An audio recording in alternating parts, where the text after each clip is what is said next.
Hey, welcome back to the Modern Coaching Method podcast. I'm your host, Dr. Teri Levine.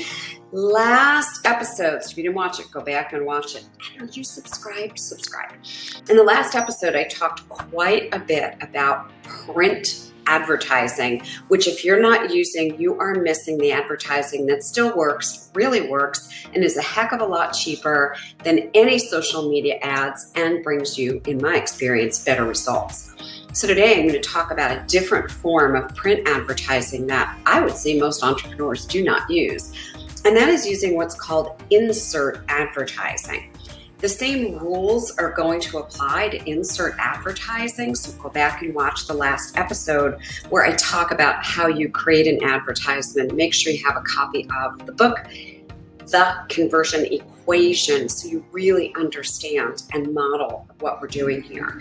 Last time I taught you about space ads, right? Today I'm going to teach you about insert ads. Now, if you don't know what an insert is, those are ads that are inserted inside a magazine or a newspaper. You know, there's like a sheet of paper inside. That's why it's called an insert. Now, there are advantages of inserts and there are some disadvantages. Inserts, in my experience, give you more room, and that's why I like it.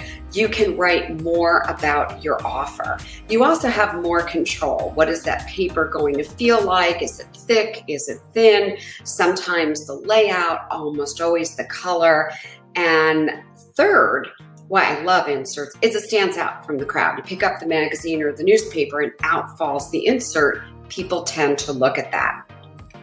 There's a disadvantage. So I'm always very transparent and I burn the curtain here on this podcast, and that is the price. Because it is a standalone and because it takes up an entire sheet, the prices can be a lot higher.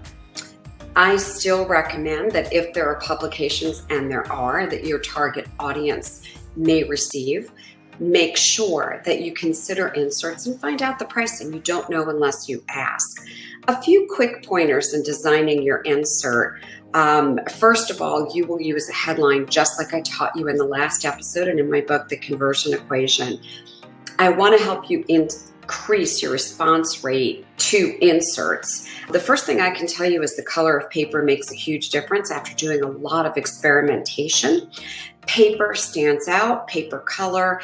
The best colors that we have used for inserts with our client family members and ourselves are called goldenrod. It's kind of a yellow orangey color. And the second one is canary, and that's more of a yellow color. Okay. You want to make sure that you follow in the writing what I've taught you in the conversion equation. And let me just sum up today and say, advertising and print ads, which really work, is all about cost effectiveness. While inserts may cost more, and they will, than a space ad, in my experience, they bring a much higher return on investment because they get noticed. So how do you figure out what that is? You figure out the cost by what is the cost of the insert, and then what is the amount of client family members that ad has generated for you. So let's just make up numbers. Let's say a display ad cost you $250. And let's say it brought you 4 new client family members. Then you look at what your cost per client is. And in this case, it would be $62.50. Okay. Now, let's say that an insert is way more money, not $250. Let's say it's $600. However, the insert brings 12 new client family members. Now the cost per client family member is only $50, okay? So the insert is more successful in this case. So you always have to track your numbers. These are your key performance indicators. How do you know whether the insert's more successful or whether the space ad that I taught you last time is? Testing. All of marketing is based on testing. Make sure you subscribe to the podcast and then that you watch the webinar I've put together for you. Your free ticket to the Master Pass of this webinar is down below for you, and I will see you over there. Bye now.